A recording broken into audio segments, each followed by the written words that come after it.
Тројца од повредените во пожарот во Кучани кои се лекуваа во македонските болници се вратени дома на домашно лекување. Уште тројца се очекува да бидат пуштени од болница утре. Министерот за здравство соопшти дека во македонските болници се лекуваат 72 пациенти. Здравствената состојба им е стабилна, кај дел се подобрува, додека 10 пациенти се во потешка состојба, но се надвор од животна опасност.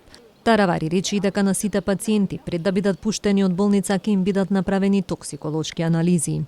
Затоа и денеска не брзавме да ги испишеме, имавме неколку пациенти што беа за испис, ќе дојдат искусни токсиколози, ќе направат испитувања и да бидеме сигурни да ги пуштиме за лекување во домашни услови. 3 пациенти беа испичани вчера, утре повторно се планира уште 3 пациенти. Од идната недела се надевам дека ќе ве известуваме за колку пациенти си одат дома, си продолжуваат дома во лекување.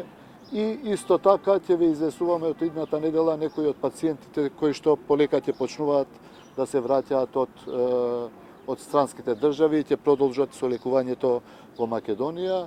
Во Скопскиот клинички центар се лекуваат 34 пациенти, во градската општа болница 8 септември 15, во старата градска пак 11 пациенти, во Штипската болница 1 пациент. 11 се лекуваат во приватните болници. На испомош во македонските болници пристигна и медицински тимови од повеќе земји кои што помагаат во третманот на повредените.